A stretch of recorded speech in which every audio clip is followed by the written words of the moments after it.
Very good. And some people are still joining us on Zoom, so welcome to those of you joining. This is our third Speaking of Art talk for our spring Speaking of Art series. And today's talk is about Lois Mailou Jones, who is affiliated with the Harlem Renaissance and also the Little Paris group of artists. And the talk is going to be by Laura Provan, a docent at the National Museum of Women in the Arts in DC. And our next and final Speaking of Art talk in our spring series this year is about Ben Shahn, who was a very interesting artist in the 1930s, did some social activism artworks, and the first ever exhibit of his, a retrospective of his art in the United States will be this summer at the Jewish Museum. And so that's very exciting that we have the curator of that exhibit giving that talk on Zoom on Thursday, May 29th at 4 p.m. Again, we'll have a viewing party here at the Art Center, or you can watch on Zoom. The final film in our spring series by the British documentary film company Exhibition on Screen is going to be Michelangelo, Love and Death on May 21st at 4 p.m. As many of you know, we have 3 galleries here at Falmouth Arts Center, and they change over every month. So we have 3 new shows as of last week. We have our juried photography show here. Almost 300 pieces were submitted, 50 were chosen. We have the South Cape Artists, a group of professional artists whose show is in the lobby gallery. And upstairs, we have a wonderful show of 2 local artists, one a ceramics artist, one a photographer, and that show is upstairs in our Seagull Gallery. Our reception is tomorrow night, Friday, May 9th, free and open to all. That's 5 to 7 p.m. tomorrow night. As you know, we have classes and workshops for all ages and abilities here, and you can find those on our website. Today's talk, again, is about Lois Mailou Jones and the Little Paris group. And a brief introduction for our speaker. We have Laura Provan, who's been a volunteer docent at the National Museum of Women in the Arts since its reopening in 2022, following an extensive building renovation. Prior to that, she had been a docent at the Walters Art Museum in Baltimore since 2015. She brings to all her tours a lifelong love of the arts and an enthusiasm for sharing that with others. So without further ado, I'm going to turn it over to Laura Provan. Thank you, Laura. Can everyone hear me? If you could speak a little louder, Laura, okay. I think that would be good. How's that? How's that? Can you folks hear? We can't hear. Okay, still can't. Huh. Well, I'm not sure. Okay, on Zoom. Let me see if I can fool around with the I see Doreen here. Doreen, can you hear her okay from at home? Yes, so people at home can hear okay. And Okay. it's just a matter of the people in the room here. So I'm going to see if I can adjust. I think I have the sound all the way up. Yeah, I do. I have the sound on my microphone all the way up too, so I don't know that there's any louder that I can make it. No. So is that a speaker? I would say, so this speaker is supposed to be amplifying a little bit, and It sounds like it's coming from the okay. Control panel would look like you could select the sound output. Okay, let's see. Shall I start? Give us one minute Okay. here. Okay. And the sound output. So I have the output volume all the way up. Curious, is a selected sound output device? There's a drop down menu, right? Can I see the list? Yep, that's the speaker. And maybe from the TV. Let me see if I can just always at the loudest level.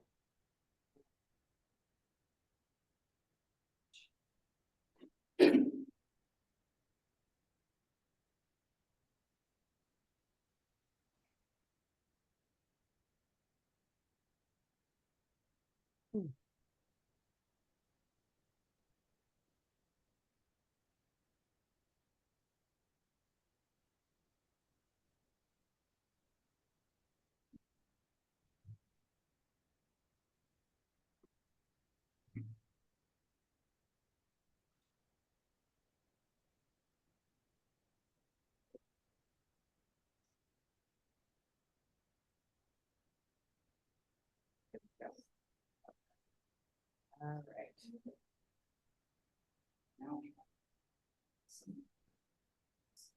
Laura, can you try speaking now? Yeah, sure. Good afternoon. Welcome to this virtual presentation. How's that? It's still not loud enough, even though we have this at its loudest.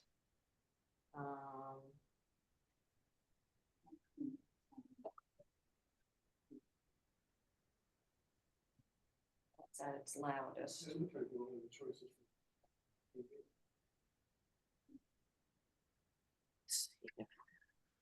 Choice of the laptop. Sound.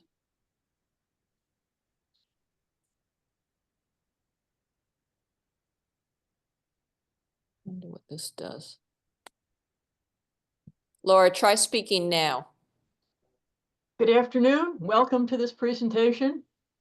Still, folks still can't hear. Huh, I'm not.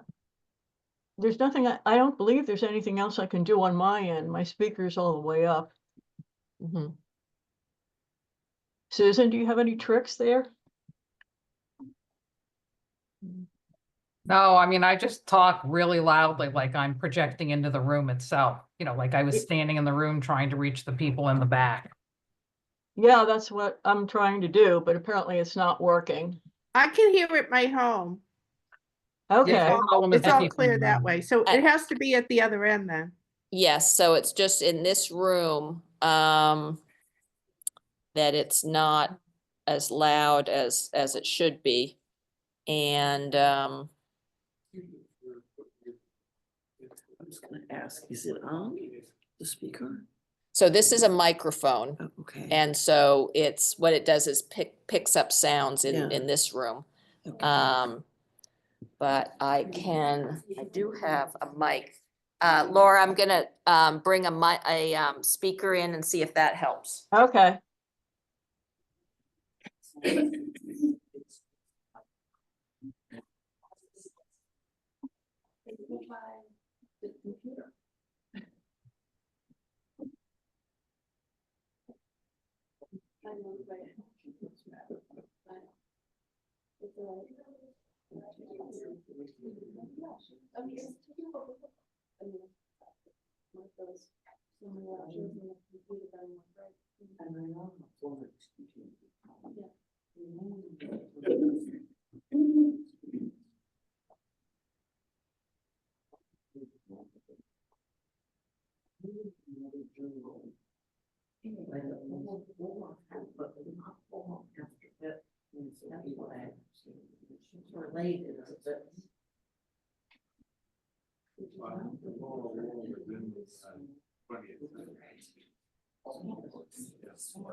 Let's see.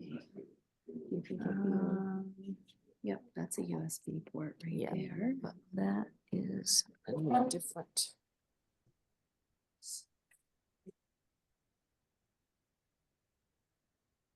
Going to this one.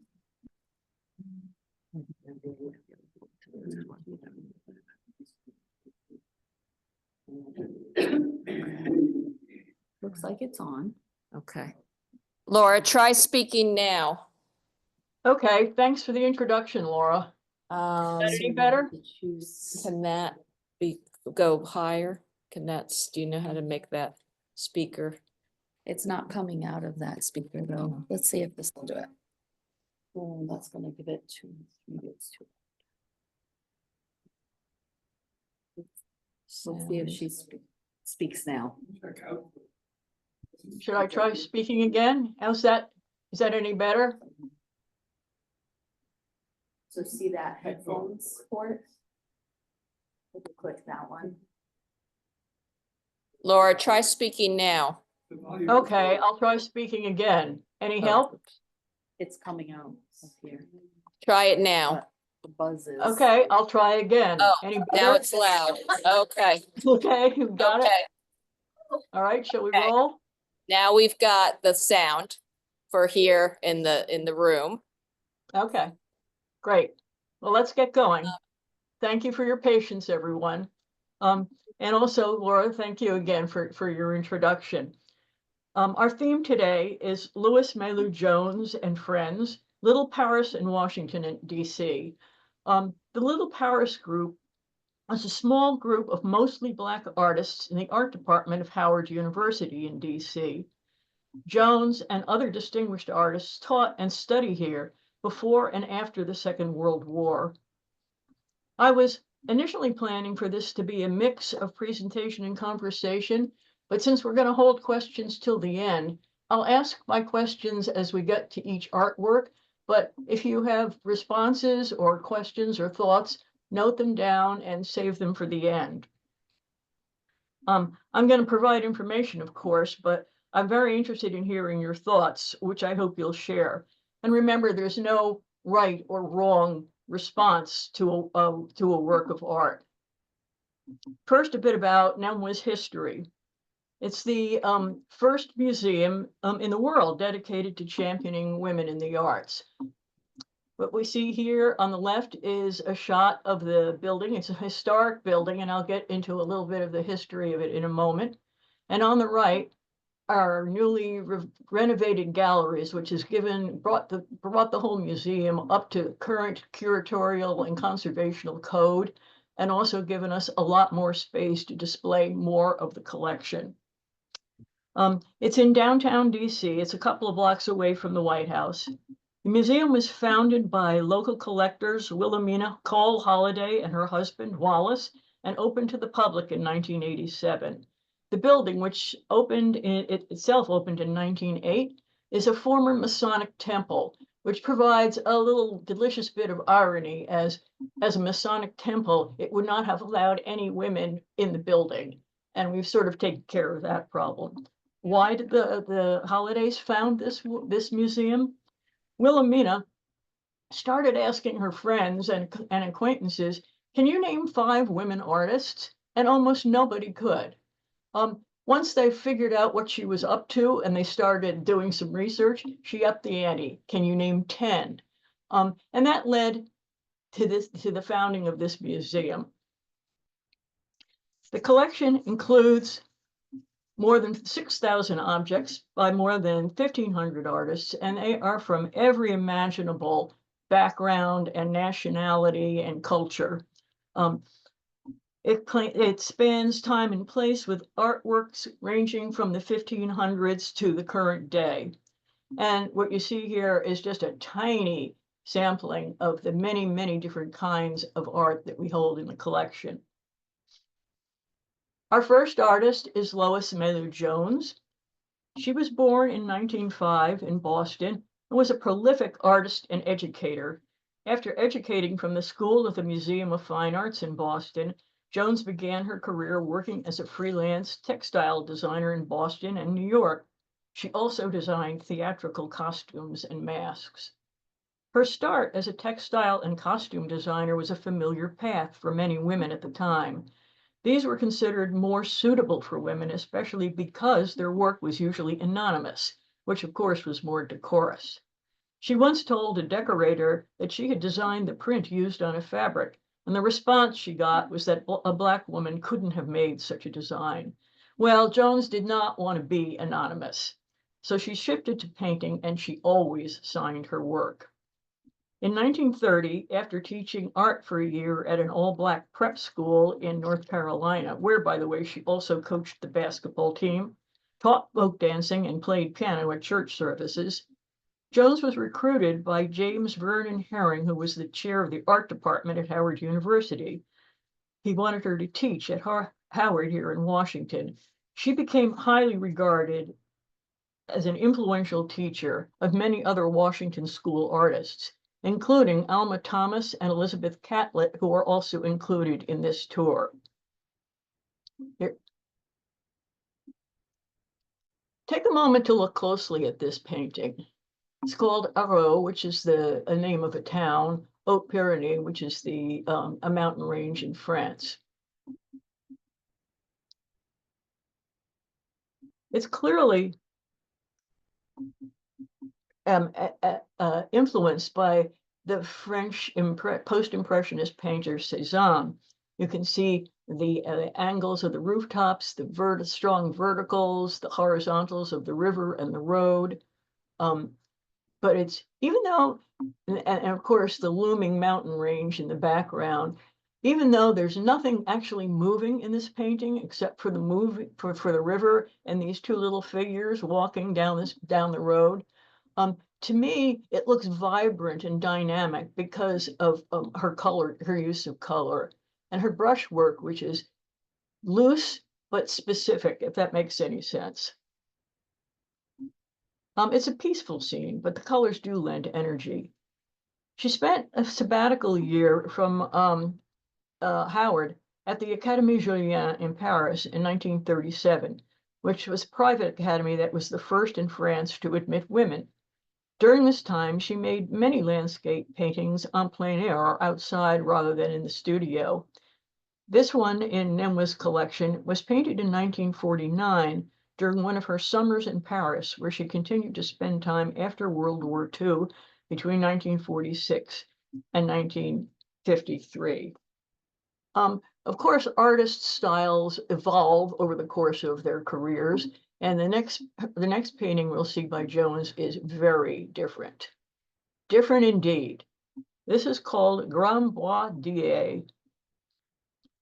During the 1937 sabbatical year, she started to incorporate African motifs that were popular in Parisian galleries at the time, and, by the way, having a big influence on painters like Picasso and Braque and many others.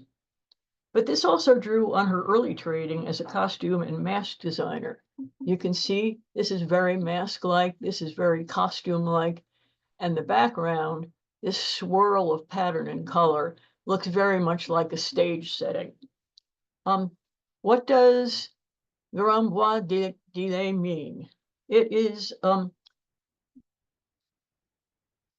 a specific forest in the Haitian voodoo religion associated with a forest spirit, Grand Bois, a nature deity. She's also used language in this, loco, loco, loco, which in many languages means crazy, the name of the painting or the name of the spirit. And this one was a little bit of a poser for me, Zaga, Zaga, Zaga, Zaga.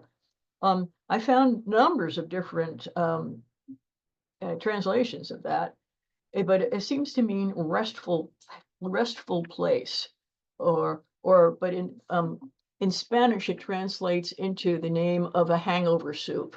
So apparently has a lot of different meanings. By 1985, when this work was painted, she had been married to a Haitian artist, Louis Vergniaud Pierre Noël, and had traveled with him many times to Haiti. There, she absorbed the island's vibrant colors and visual motifs, incorporating them into her work.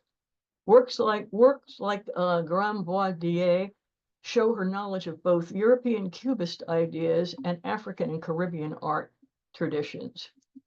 Responding to comments that Picasso and other Cubist artists had long been taking inspiration from African art, Jones said, "If anybody had the right to use it, I did. It was my heritage."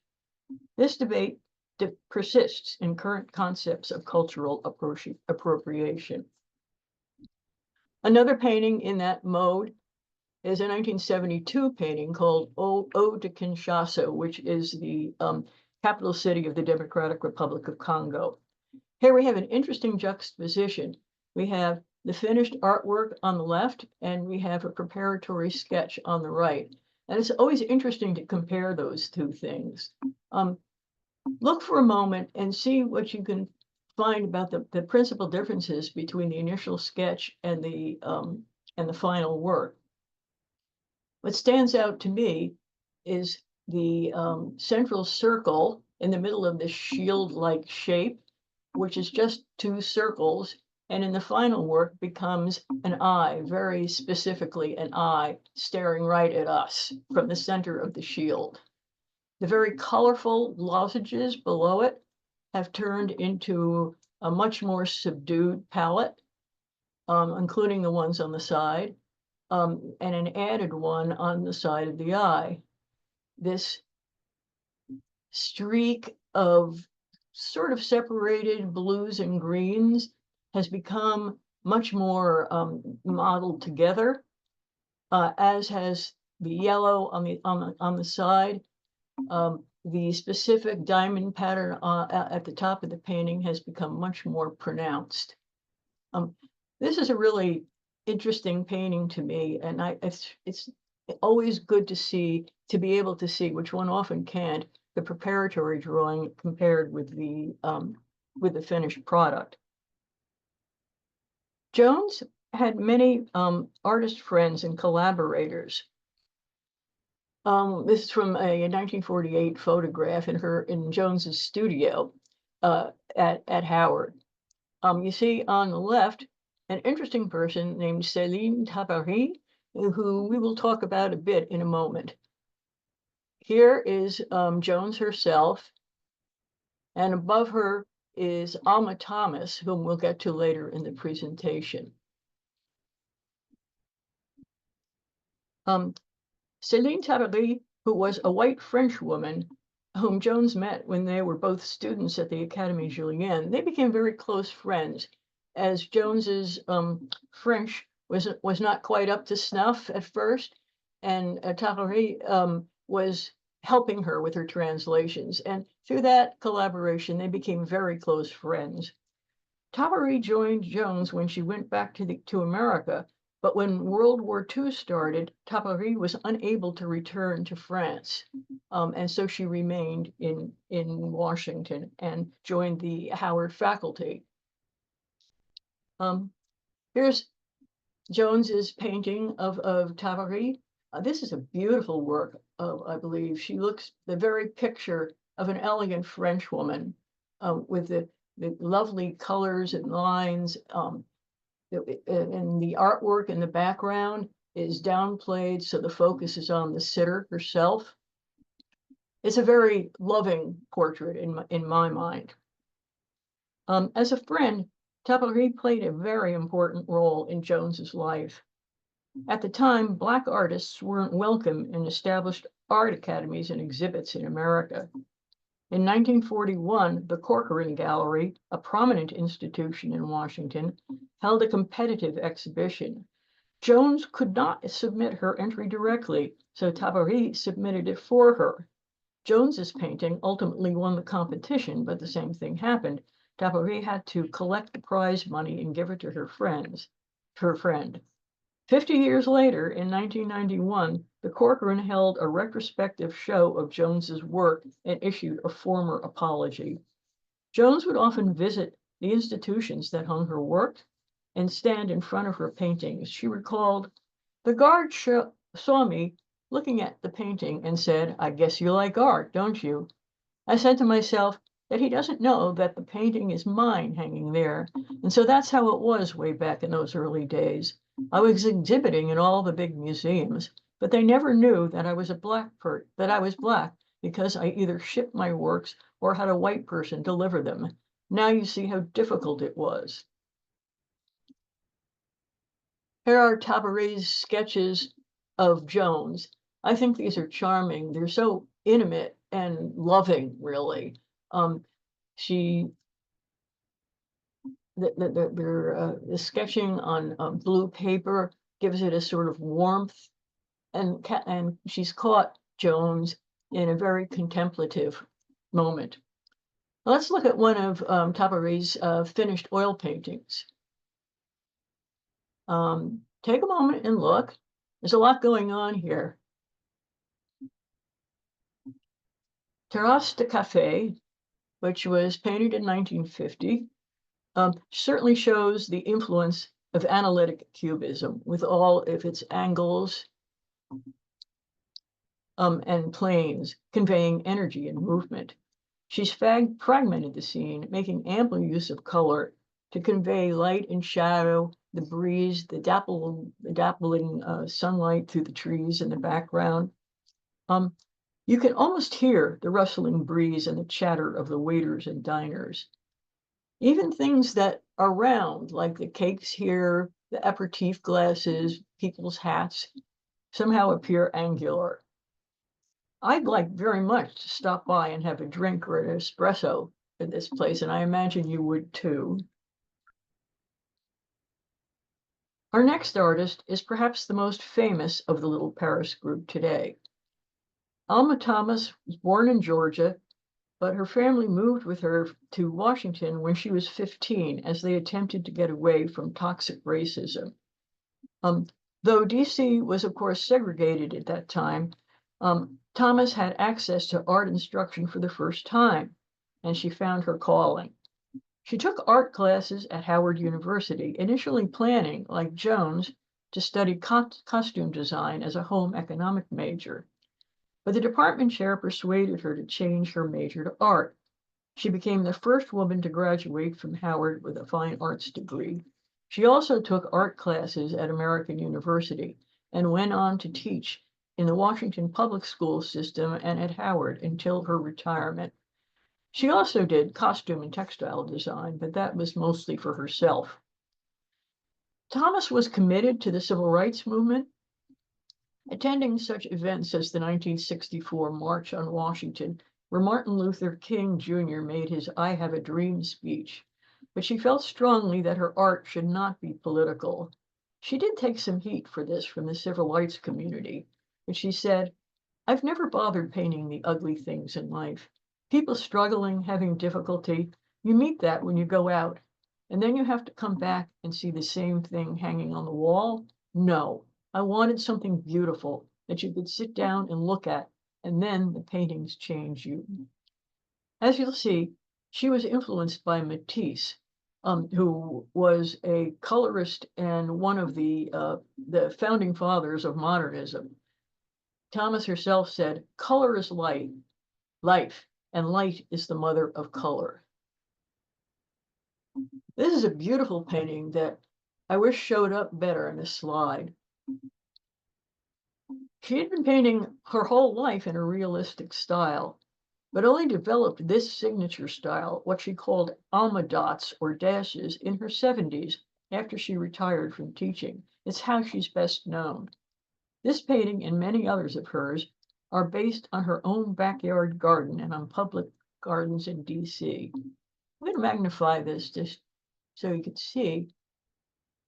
If you were in person in front of this painting, you would be able to see, if you got up close, very faint pencil lines outlining rows and columns as guidelines.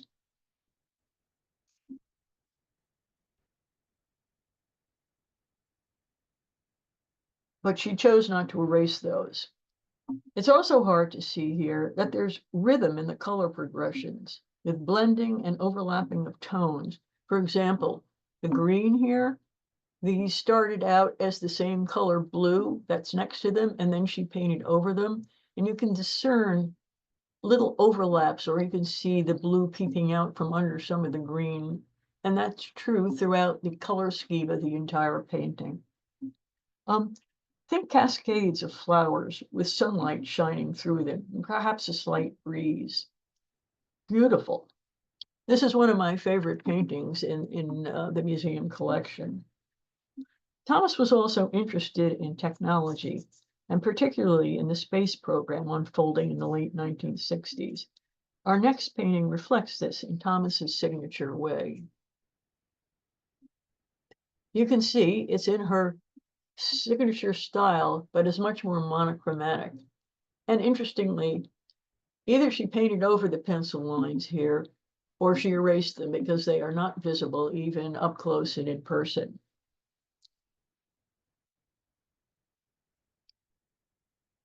Thomas became fascinated by the NASA's Apollo program and did a number of paintings inspired by her idea of what it must be like to be an astronaut, seeing the Earth from a wholly different perspective.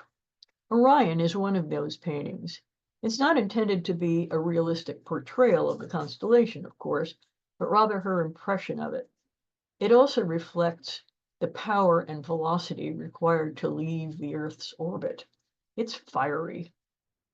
In 1972, when Thomas was 81, the Whitney Museum of American Art in New York mounted a big retrospective of her work, which was the museum's first show dedicated to a Black woman.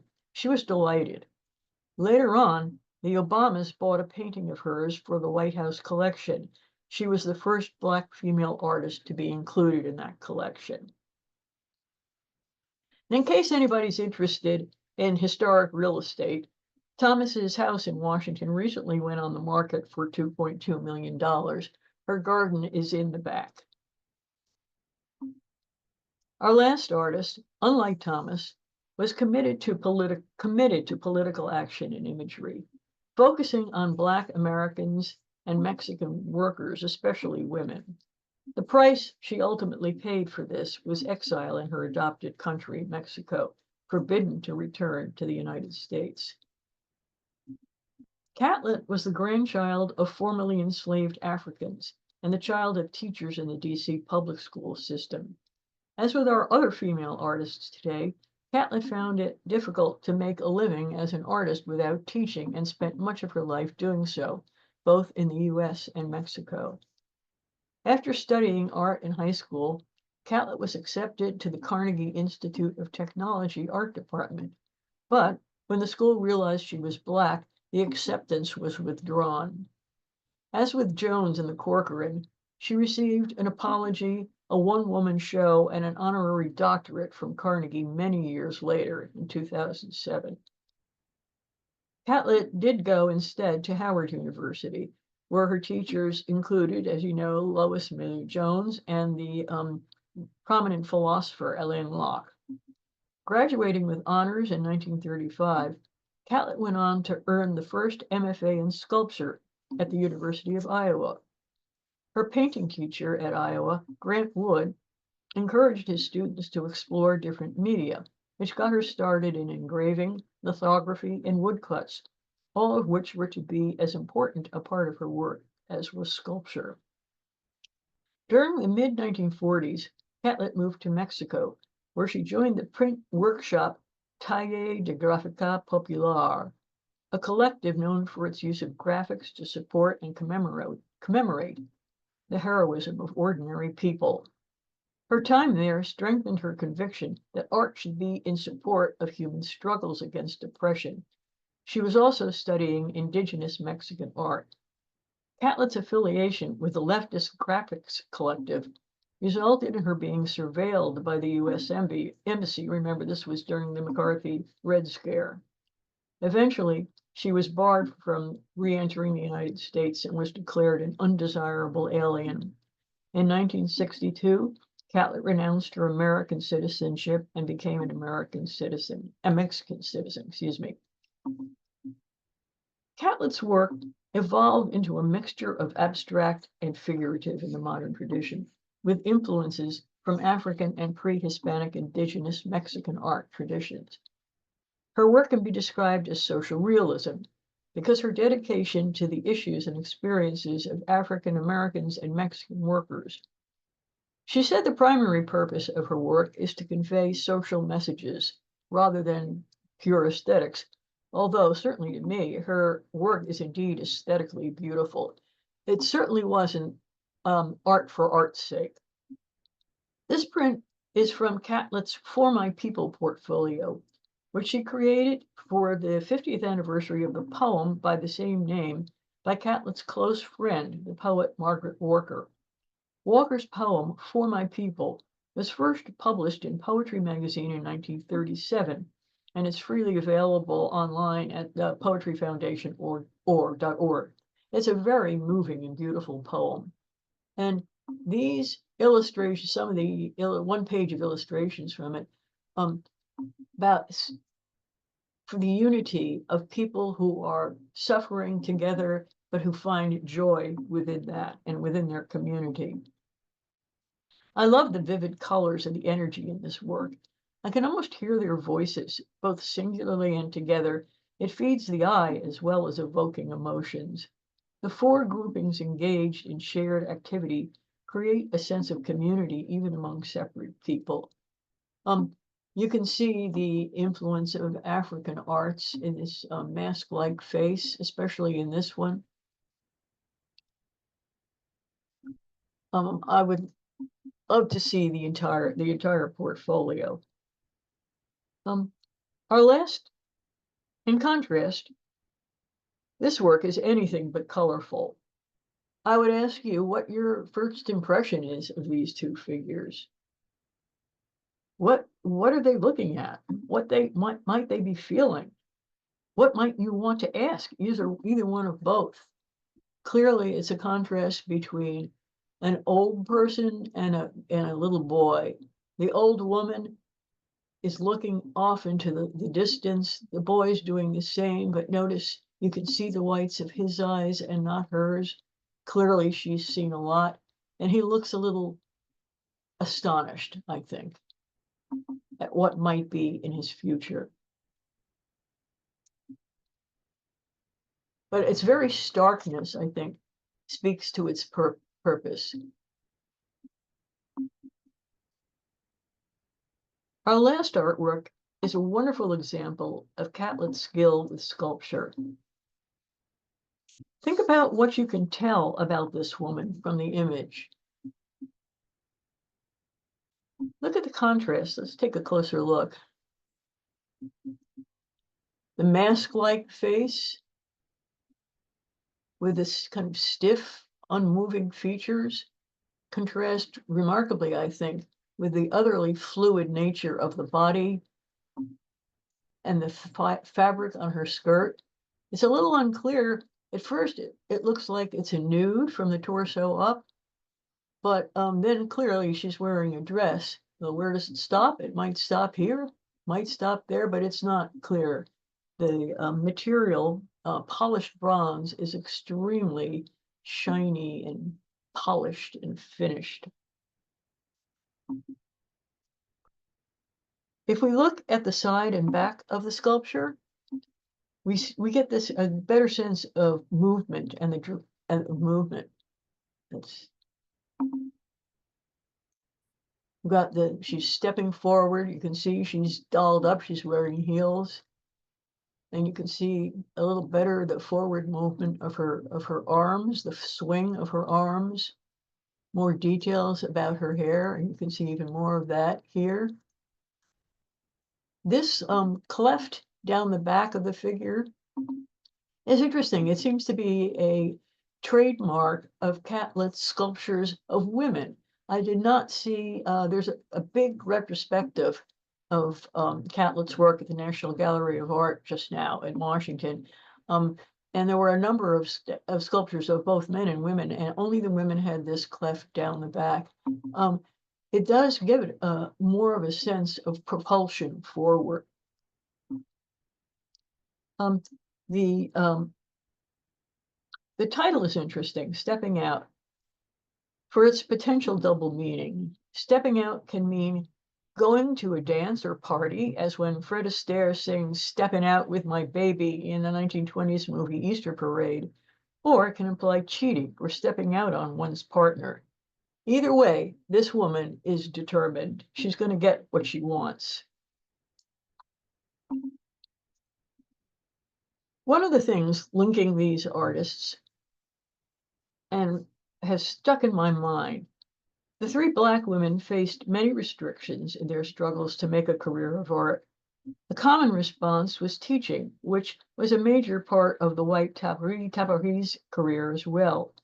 To my mind, despite the constraints they all faced, teaching had a beneficial result. While limited in their public exposure as artists, teaching gave them a way to share their individual aesthetic visions with many others and to build a lasting legacy.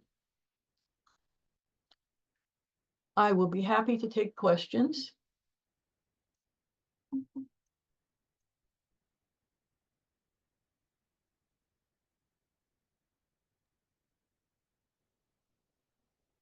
Laura, can you see the chat? If not, you have a question about whether, do you happen to know whether Elizabeth Catlett knew or worked with Diego Rivera and Frida Kahlo in Mexico?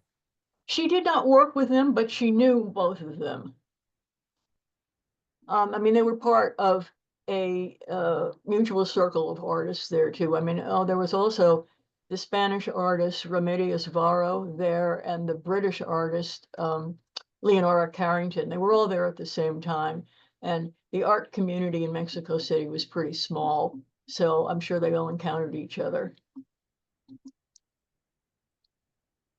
I am not seeing chat. So if you could. Okay, yeah, that was Okay, nothing. there it is. Laura, if you could stop sharing the screen, then we can see everyone who might be raising their hand or that kind of Oh, thing. yeah. Okay. There we Okay. go. Okay. And so I don't see, this is a thank you so much for coming to speak to us. Oh, yes, we have that one. We have a question here. Yes, Elaine. Know the work very much of Alma Thomas and saw her retrospective. I can't hear you. I'm gonna repeat the question. Go ahead, Elaine. Okay. Okay. I've seen Alma Thomas's work and seen her retrospective at the Phillips. Do you think that the rise of abstract expressionism as well as the colors field school overshadow these artists that were also working at the same time? Okay, so Elaine is saying that she saw the retrospective of Thomas's work at the Phillips and is wondering about the abstract expressionism. Whether abstract expressionism and then the Washington Color School. Whether the rise of abstract expressionism and the Washington color fields overshadowed the Paris group. Oh, yeah, sure. And mostly because most of the abexers and the color school were white. I mean, it's a simple fact of life.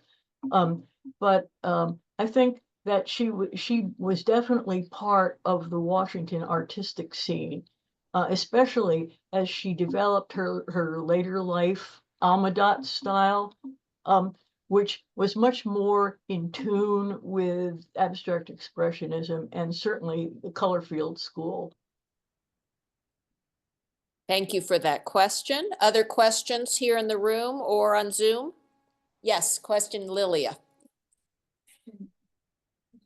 Thank Laura for this very, very informative presentation. So Lilia is doing a big thank you to you, Laura, for this very informative and very well done presentation. I think we all feel the same way about that. So thank you so much. Well, thank you all for coming. I really appreciate it. And we have a question right here. Yes.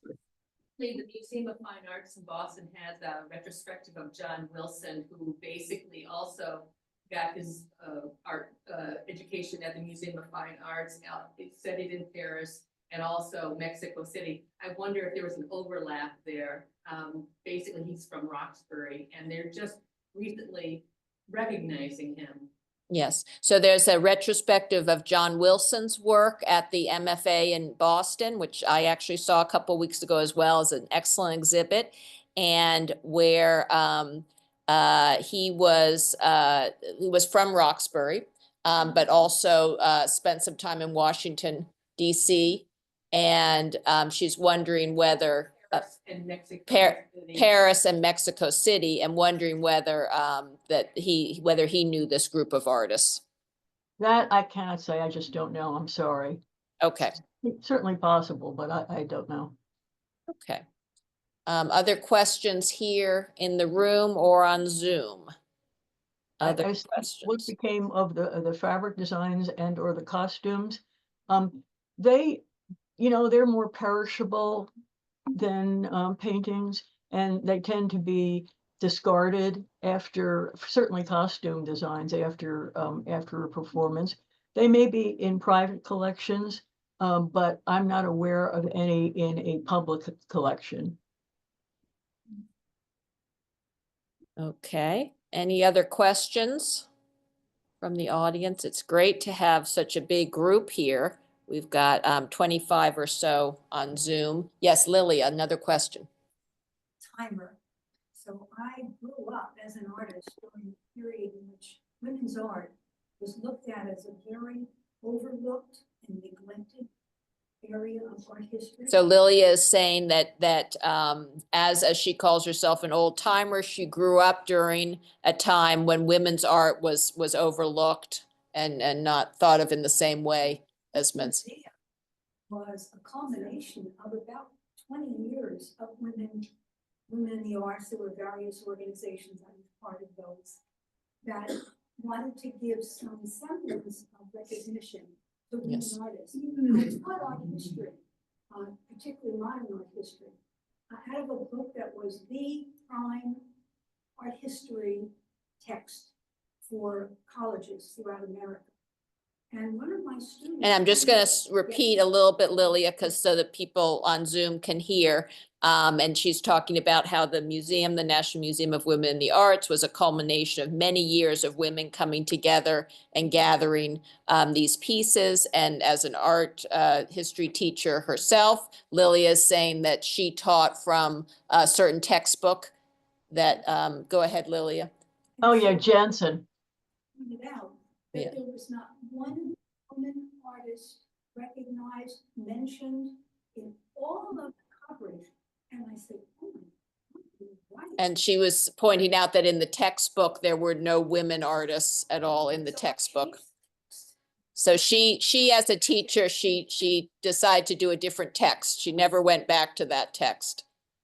And Elaine has a question, yes. Well, I want to respond to what you're saying because it was Linda Nochlin, the art historian, who wrote a very important essay called "Why Are There No Women Artists?" So she's referring to an essay called "Why Are There No Women Artists" by Nochlin. Linda Nochlin and Anne Sutherland Harris. And Anne Sutherland Harris. A very important exhibition in the 80s of art from 1850 to 1950. And they did an exhibition in the 80s of art from 1850 to 1950. And began to show that there were great women artists, and the name many of you may know is Artemisia Gentileschi.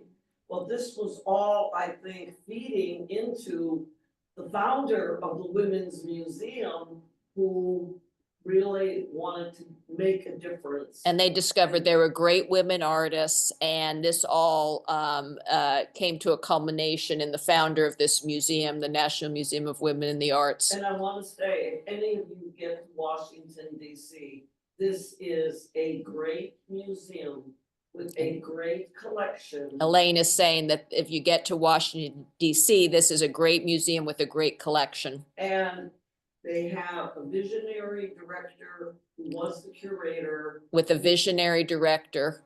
Who really, who was the curator prior, who really had an eye and built a great collection, so. Who really built a great I collection. used to live there, so I know the museum. Elaine used to live in DC and she knows the museum well. Oh, good. I could give you a little bit more background than I did initially. Wilhelmina Cole Holliday and her husband, they were collectors. And they went in the 1970s on a trip to Europe, and they saw paintings by a Flemish artist, Clara Peters, in Madrid and in Vienna, and they really liked this artist. When they came back home, they tried to find out more about her, and there was nothing. And indeed, as has been observed, Jansen, which was the standard art history textbook, certainly one that I used as a freshman in college, had nothing about, not a single woman until 1989, I believe. So that really sort of determined the holidays to turn their collection, which had not been specifically aimed at women, to women. And when the museum opened, they first had it in their house, and then they bought this building, and it and renovated it. When it opened, it had about 500 works in it, and now it has, as I mentioned, more than 6,000. So it's really a remarkable story. And thank you for the shout out to the museum. It is indeed a fabulous place, and I hope if you're ever in DC, you come to see it. And we have a couple more on the chat asking if you could share more about Lois Mailou Jones's personal life. I don't know a lot about her personal life. She did marry, as I mentioned, a Haitian artist. And she traveled around the world as sort of an ambassador for Howard University, visiting many African countries and sort of absorbing all of those influences. She did, I believe, have children, but it did not deter her, of course, from pursuing her artistic career. She was pretty well established within her own milieu. And there's a local connection that she had a family home on Martha's Vineyard for many years. Oh, right. so, Yes, that's right. Yes. that's Yeah. Part of her story as well. In fact, she won a juried competition at the Boston Museum, entering a picture of Martha's Vineyard, the Black community in Martha's Vineyard. And she won that competition, but again, she couldn't submit the painting herself, and she couldn't accept the prize money herself. Another question on the chat, did that group, the Little Paris group, get inspiration from Paris since they named themselves with the Paris reference? Well, yeah, I mean, this was a very common experience of Black artists, whether they were visual or written or artists of any sort. During that period, that they went to Paris, and they discovered a whole liberation that they never found in the United States. So I think, as well as, in addition to the artistic influence, it was the feeling of freedom that they found there that caused them to, and the solidarity that they found among themselves while they were in Paris that caused them to adopt the name. Any other questions here in the room or on Zoom? I just had one comment. I learned about her. I was going through my Tufts magazines from the museum school, and they had a whole big article about her in it. And that's how I learned about her. So when you were having this talk, I was so excited. Oh, great. Great. I'm glad. Do you recall what year the magazine was from? It had to be within a couple of years. Unfortunately, I'm trying to recycle things, so I didn't know about the talk until, but I wish I kept the, if I find it and you want me to send it, I can send it to Laura and she can send it. That's okay. I was just curious because, you know, earlier on, she didn't get much coverage at all. And then I did some research on her after that. I was so curious. It made me very curious about her. Yeah, yeah. And I was impressed with the fact that she knew how she was. She couldn't show, but she figured out a way to like have her friend help her show. Yeah, and she didn't let that be a thing that was a detriment to her. Well, she had to find workarounds, as Black people did in many circumstances, and you know, they did what they needed to do in order to pursue what they needed to pursue.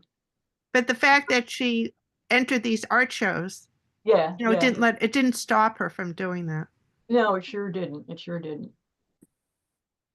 I'm looking for any other questions or comments. I think we've done everything. So thank you so much, Laura Provan, for this really interesting talk. And to Susan Burke, thank you for being our tech help. And thank you all for your patience with my tech blunder here on the on the sound, but I'm glad we got it straightened out. So thank you all for coming, and we hope to Thank see you you. at our next talk. Laura, Thank you thank so you too much. for getting it all together. Thank you all. You're very Okay, welcome. Thank you. take care, everyone. Bye-bye. Thank you.